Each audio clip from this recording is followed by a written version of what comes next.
मी मराठवाडा विभागाचा शिक्षक आमदार विक्रम वसंतराव काळे आज माझ्या लातूर शहरातील ग्लोबल नॉलेज पब्लिक स्कूल मध्ये मी आलेलो आहे आणि याचे संस्थापक अध्यक्ष आमचे स्नेही रमेशजी बिराजदार सर यांनी आम्हाला निमंत्रित केलेलं होतं आणि या ठिकाणी येऊन आम्ही खऱ्या अर्थानं शाळेचं जे नाव आहे ग्लोबल आणि नॉलेज या दोन शब्दाला सार्थ करण्याचं काम सातत्यानं तो प्रयत्न रमेश बिराजदार सर आणि त्यांची टीम या ठिकाणी करत असते। प्रत्येक वर्षी आवर्जून मी या विद्यालयाला भेट देतोय आणि जेव्हा जेव्हा जातो तेव्हा नवीन नवीन काहीतरी बघायला या ठिकाणी आम्हाला मिळतंय। आज जेव्हा आलो तेव्हा मला वाटतं की महाराष्ट्रात कदाचित पहिले ही इंग्लिश मीडियमची शाळा असेल, सीबीएसई पॅटर्नची शाळा असेल की ज्यांनी वर्ल्ड मध्ये विद्यार्थ्यांना याच्या माध्यमातून प्रत्येक विषय मग ते मराठी, हिंदी, इंग्रजी भाषापासून ते इतिहास, भूगोल पर्यंत विज्ञानापासून सगळे विषय हे एक इन्स्ट्रुमेंट जे आपल्या डोळ्याला लावल्यानंतर कॅमेऱ्याच्या माध्यमातून आपल्या समोर दृष्टीपटलासमोर सगळे ते आकृती असतील, त्याची नावं काय आहेत आणि ते कशा पद्धतीने विद्यार्थ्यांच्या लक्षात येईल, म्हणजे ज्याची अनुभूती समोर बघून न बघता फक्त डोळ्यासमोर बघून ते प्रत्यक्ष इमेज त्या ठिकाणी उभी केली तर ते विद्यार्थ्यांना अतिशय लवकर आत्मसात होतं। अशी टेक्नॉलॉजी आणि ती या ठिकाणी ग्लोबल इंग्लिश स्कूल मध्ये आणण्याचं काम पहिल्यांदा रमेश बिराजदार सरांनी केलेलं आहे। मी त्यांचं मनापासून अभिनंदन करतो। खरं म्हणजे हे करण्यासाठी फार मोठा आर्थिक भार त्यांच्यावरती पडतोय, पण तरी सुद्धा शासनाचं कुठलंही अनुदान नसताना आज ते या ठिकाणी प्रयत्न करतायत। नव्हे तर जगाच्या पुढं ज्या काही नवीन नवीन समस्या येतात, उदाहरणार्थ गेल्या महिन्यात राज्याचे उपमुख्यमंत्री माननीय नामदार अजितदादा पवार साहेब यांचं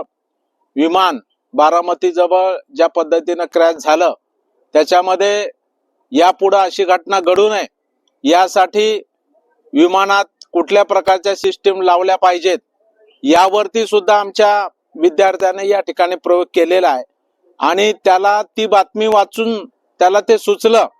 आणि त्यानं ती क्रिएटिव्हिटी प्रत्यक्षात या ठिकाणी आज ते विमान, त्यातलं लागणारे साहित्य, त्याला लागणारे कुठले डिव्हाइस आहेत ते सुद्धा त्याच्यामध्ये लावलेले आहेत। म्हणजे अशा पद्धतीने लातूर शहरातले आणि ग्रामीण भागातली शेतकऱ्यांची मुलं त्या ठिकाणी हे करू शकतात। म्हणजे जपान सारख्या, त्याचबरोबर चीन सारख्या टेक्नॉलॉजीमध्ये पुढे असलेल्या देशापेक्षा प्रगत म्हणलं तर त्या ठिकाणी वावगं ठरणार नाही। अशी क्रिएटिव्हिटी आमच्या विद्यार्थ्यांमध्ये निर्माण करण्याचं काम आज या ठिकाणी ग्लोबल नॉलेज पब्लिक स्कूल करतंय। ही मला वाटतं अत्यंत आनंदाची महत्वाची बाब आहे। त्यांनी या ठिकाणी माहिती दिली की हे फक्त आम्ही आमच्या विद्यार्थ्यांसाठी करू इच्छितोय असं नाही, तर शहरामध्ये गोरगरिबांची जी लेकरं मनपाच्या शाळेमध्ये शिकतात त्यांना सुद्धा त्याने आवाहन केलेलं आहे। आयुक्त महोदयांना आवाहन केलेलं आहे की आमच्या बरोबर करार करा, मोफत आम्ही त्याही विद्यार्थ्यांना हे ज्ञान देण्याचं काम त्या ठिकाणी करणार आहोत। मला वाटतं निश्चितपणानं या विभागाचा शिक्षक आमदार या नात्यानं मी आपल्या महानगरपालिकेचे आयुक्त असतील, शिक्षण आयुक्त असतील किंवा जिल्हा परिषदेचे सीओ असतील यांच्याशी बोलून याचा फायदा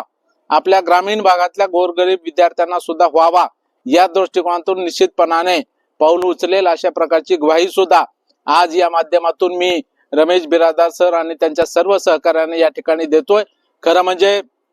रमेश बिराजदार सर हे जरी टीम लीडर असले तरी शेवटी हे सगळं टीम वर्क आहे आणि म्हणून याला सहाय्य करणारे, नुसतं सहाय्यच नाही, त्यासाठी वेळ, त्यासाठी अभ्यास, त्यासाठी मेहनत करणारी जी आमची शिक्षकांची टीम आहे, ते ज्यांनी ज्यांनी याच्यामध्ये भाग घेतलेला आहे त्या सर्व गुरुजनांचं सुद्धा मी मनस्वी हार्दिक असं अभिनंदन या निमित्ताने या ठिकाणी करतो आणि त्यांच्या पुढील वाटचालीस हार्दिक शुभेच्छा सुद्धा मी या माध्यमातून या ठिकाणी देतो। धन्यवाद।